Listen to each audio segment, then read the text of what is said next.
Hey, it's Zachary Manta. I've spent the past 7 years teaching science to middle schoolers, everywhere from the south side of Chicago to the mountains of Idaho.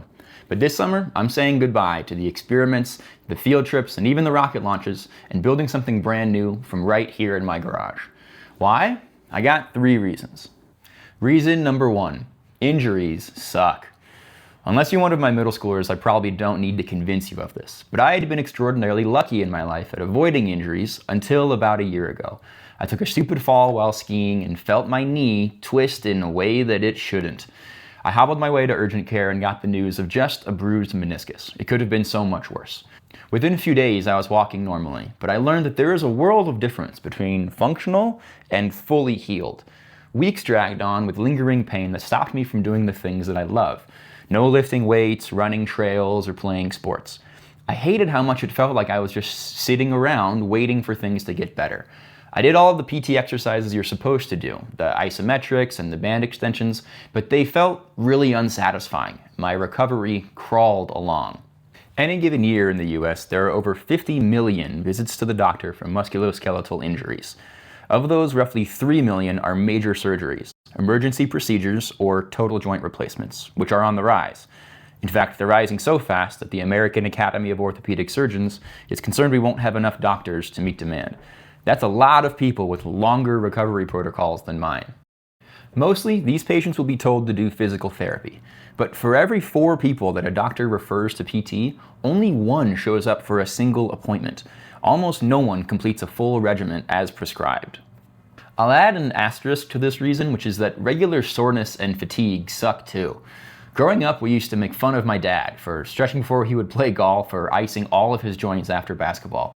But I'm in my 30s now, and I get it.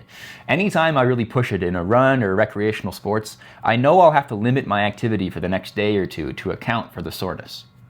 More Americans than ever are lifting weights and playing sports outdoors, and they're trending older and older. This groundswell of an increasingly aging, active, and injured population is the basis behind the explosion of the recovery industry. Everyone's looking to feel better faster, and the market has responded with new technologies. Some of these have some pretty cool science behind them, and some are downright scams. But the tool that I think deserves the most attention is temperature. Long before there were foam rollers and massage guns, people were using hot and cold to heal themselves. The problem is that figuring out when to use heat and when to use cold, and what temperature and for how long, has gotten us all confused. For decades, the advice following an injury was RICE: rest, ice, compression, and elevation. But haven't you heard? The doctor who coined RICE recanted it in 2015. Is it even good that ice reduces swelling, or will that slow the body's natural healing process? Should you apply heat to increase blood flow, or will that aggravate swelling? How long should you apply them for? Is there a difference between backs versus knees and ankles, moist versus dry heat? When I asked my own doctor when he recommends hot versus cold, his response was, honestly, I'd tell people to try them both and use whichever one you like. Hold on. This is a science question. For years, I've been telling students, if you want to know the answer to a question, the real answer, don't go to what people on the internet are telling you. Go to the highest quality of evidence that there is. These are peer-reviewed papers published in science journals, controlled experiments and meta-analyses all about the effects of heat and cold on the body. I've read through enough of them in the past 6 months to write a short dissertation. Here is what we know. Hot, cold, and contrast each help with injury and fatigue. Get ready for science class. We should start with the most indisputable finding. Both cold and heat reduce pain. That alone would be enough to make them valuable. For one, researchers have found that when they apply ice packs to patients in pain, they consume fewer opioids. Beyond that, they can interrupt something called the pain-spasm-pain cycle that keeps injured spots constantly aggravated. But it's surprising that both cold and heat do this, because otherwise they have opposite effects on the body. Cold decreases blood flow, inflammation, and metabolism, while heat increases all those things. That part means you should have both available and choose strategically. The traditional advice is correct that you should apply cold immediately after an injury, in the acute stage, for sure the first 12 hours and up to 72. But it's not just about inflammation. Trauma to the body is kind of like an earthquake. There will be damage from the initial shock, but further fatalities come in the hours or days that follow. Roads are destroyed, people are hurt, and they can't get the resources they need. In the case of an injury, there is cell death happening inside your knee or shoulder for hours or days after the initial trauma. Excess inflammation plays a role in this, along with a whole bunch of other things. Scientists call this secondary injury, and that's what the cooling is actually for. Cold temperatures literally get your cells to chill out, demand fewer resources, and up their odds of surviving the shortage. After 72 hours, though, continuing to ice an injury doesn't do much. It relieves pain, but this review calls it otherwise pointless. And there is a real risk that too much cooling for too long can delay the body's natural healing process. At least it does in mice. Heat, on the other hand, relieves pain while increasing blood flow, metabolism, and inflammation. This is all great if you're far enough out from an injury that inflammation and secondary damage aren't a concern. Doctors usually draw this line at the 2-week mark and say you're now in the chronic stage of injury recovery. At this point, heat also improves muscle function, range of motion, and decreases stiffness. Maybe the most important thing here is that heat expands your blood vessels and increases blood flow, because blood is the closest thing there is to magical healing juice.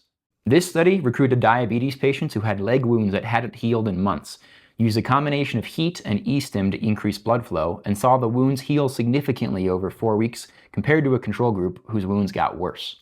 The American Academy of Orthopedic Surgeons recommends having both ice and heat in your arsenal, as do the dozens of doctors, PTs, and surgical patients I've spoken to in the past few months. But it leaves open an obvious question: what do you do in between? This is the part that puzzled me for the longest, because none of the papers come right out and say it. During this gap, which is known as the subacute stage, you have 3 goals. Continue relieving pain, but increase rather than decrease blood flow, which disqualifies cold. At the same time, you need to avoid re-provoking inflammation, which disqualifies heat. If you put the pieces together, what the science actually points to is contrast therapy, combining the use of cold and heat by alternating between them for several minutes at a time. Contrast therapy is the least studied of these 3 approaches just because it's the newest. Most experiments land on a cycle of 3 minutes hot to 1 minute cold. This study from 2007 measured blood flow in patients' feet while comparing cold, heat, and contrast therapy. Cold obviously did the worst, but contrast actually beat heat alone. This study found that contrast was better than heat for the treatment of sprained ankles. This experiment found that contrast therapy helped treat osteoarthritis pain more effectively than either cold or heat. To be transparent, other studies have found a slight advantage to heat for blood flow. But how would it even be possible that contrast does so well?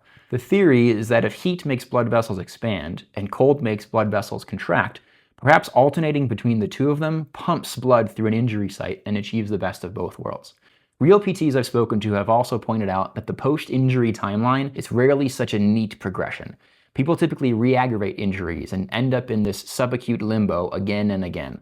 Contrast therapy is already popular among athletes and the wellness crowd because it's well known to reduce muscle soreness and restore strength after a big game or workout. This experiment made athletes go through a brutal leg press workout, then instructed half of them to recover passively and the other half to do contrast therapy. Then they tested how quickly they recovered their baseline ability on a squat jump test, with the contrast therapy group performing significantly better at 24, 48, and 72 hours. This study found the same, but with rugby athletes from New Zealand after real games. There are narrow situations where athletes might want to apply cold only. For example, if you have competitions on back-to-back days and just want to get back to feeling and performing your best ASAP. But you wouldn't want a cold plunge after routine strength training in the off-season. It's very clear that that will reduce muscle gains. Using only heat after exercise can be narrowly useful for improving endurance and, well, heat tolerance. But as far as your go-to daily driver that will leave you feeling better the next day with the least risk for downside, you want contrast therapy. There's even early evidence that it prevents central nervous system fatigue, so not only your body, but your brain feels better the next day. Science is always revisiting and updating old findings, and contrast therapy is clearly in the early days of research.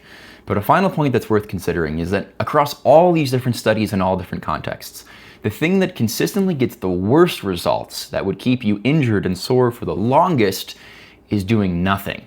Scientists call it passive recovery, and it comes in last place virtually everywhere you look. Part of this is surely due to the interventions themselves having real effects.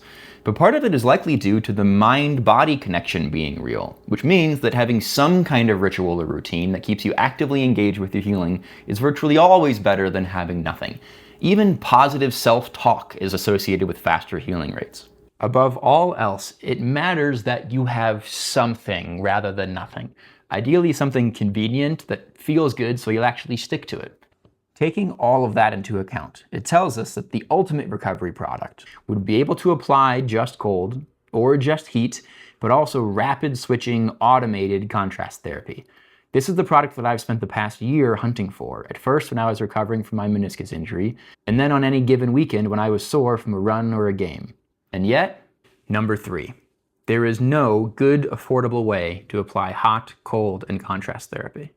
Here's what does exist. At the cheap end of the spectrum, you of course have your standard hot packs and cold packs, which are sold in every drugstore across the country despite the fact that they never fit very well, they lose their temperature over time, and contrast is a pain. For a couple $100, there are cold water therapy units, which are given to patients after surgery, but they only do cold. Some of them advertise heat, but all they mean is you can put hot water in the thing and it will circulate that instead. Without a heating element, it loses its temperature over time, and they definitely can't do contrast.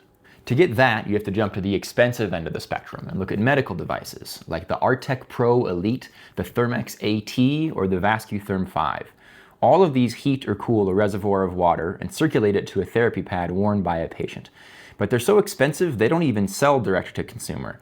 Instead, hospitals purchase a handful of these and rent them out to surgery patients for a daily fee. I mean, for the price of a new car, you could own a game-ready Med4 Elite, but those are more aimed at NFL locker rooms.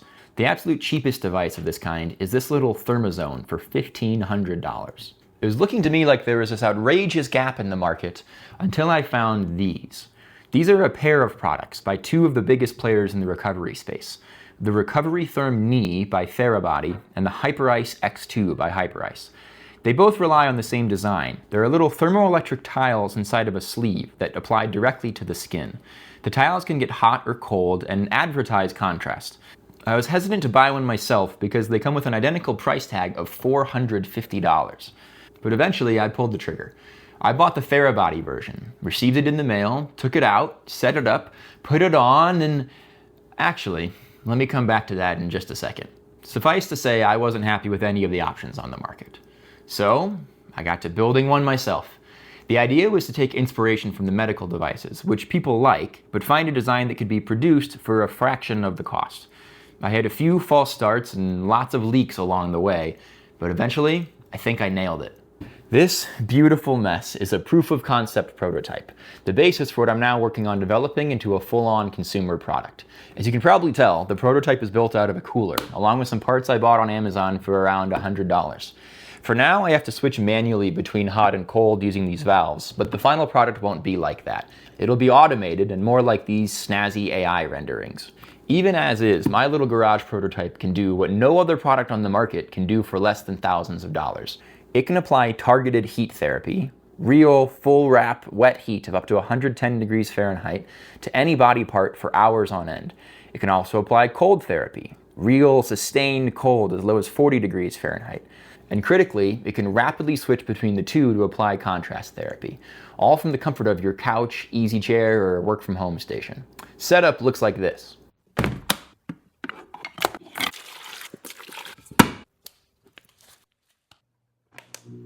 And just like that, you're up and running, taking steps to actually do something for your injury or fatigue while you're doing whatever else.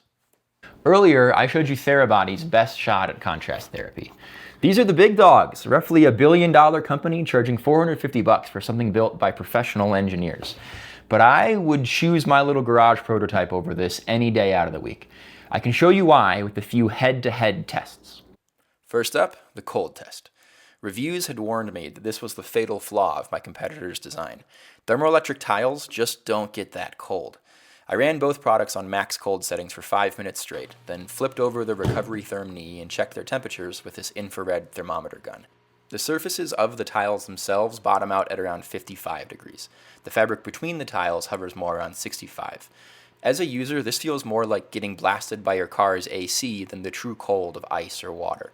The therapy pad of my prototype reached 42.9 degrees, spread evenly throughout the whole pad. Second, the contrast test.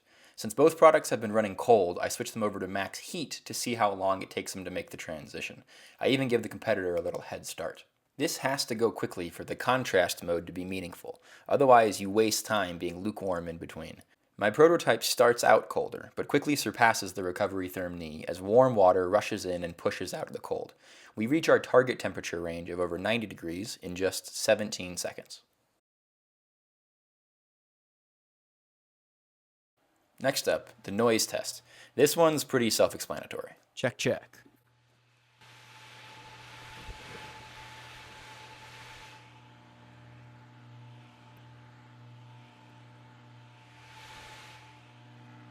The recovery therm knee also has a vibration feature, which you activate at your own peril. Last up, the adaptability test. I recruited some help for this one from my friend Jake. The purpose of this test is to see how many different body parts you can treat with one single product. We started with knees, which both products pass with flying colors. When we move to shoulders, it's a different story. My same therapy pad and straps are able to wrap securely around my shoulder, but Jake struggles. The recovery therm knee is just not shaped for that. Hyperice actually makes a second version of their product, which is shaped just for shoulders, but it'll cost you another $450. Lastly, our backs. In this case, I actually switch out the pad I've been using for a rectangular one that uses the same connectors. Having switchable pads means a user would only ever have to buy the main enclosure once, then could adapt it to virtually any body part they need for the price of an accessory. Needless to say, Jake struggles. Even with its unsightly appearance and manual switching, I've fallen in love with using this thing around the house. It's become the evening counterpart to my daytime activity. Push it hard on a run during a hot day, come home, relax, and literally treat yourself with contrast. Both the recovery and the reward keep you going the next day. Make it to the gym for a heavy lift, but you're worried about the next 48 hours of soreness and fatigue? Strap this thing to your arm in the evening while you wind down and you're good to go. The cold gets really cold, and the hot can get really hot, both of which make the transitions back and forth between the two by far the best part of all. You might expect this design to have a killer disadvantage in terms of mobility, since you're attached to a hose and an enclosure sitting on the ground. But actually, the standard connectors for these kinds of therapy pads automatically block the flow of water as soon as you disconnect with minimal leakage. I'm really happy with the duration I can run it too. The other night, I even gave it the ultimate stress test.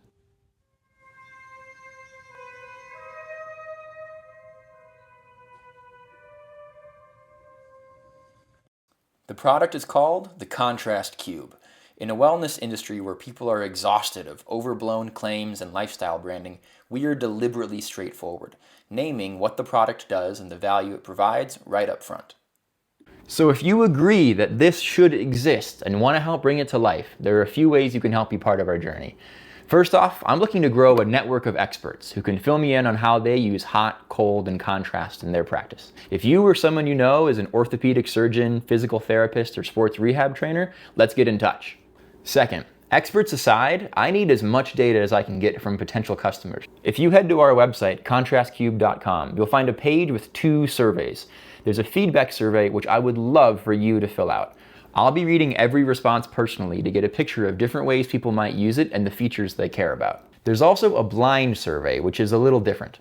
Some of the best data comes from talking to people who haven't just watched a 15-minute video pitching a new product. So if you were thinking about sending this to a family member or friend who's frequently exercising or injured, I'd actually prefer you share the blind survey with them first, which will take them to this video at the end. And lastly, if you yourself are thinking, I would buy one of these right now, well, it doesn't exist yet. There's a reservation form on our website that you can fill out to officially claim your cube, ensuring you're in the very first set of customers to get the product when it's ready to ship. Fair warning that we're talking about up to a year from now to get this thing built the absolute best that it can be. I loved my career in the classroom the past 7 years, and I am terrified to be leaving it for something much riskier. I wouldn't be doing it if I didn't believe in the product and the science showing that this is a real way to get people back on their feet doing more of what they love. Thank you so much for your support.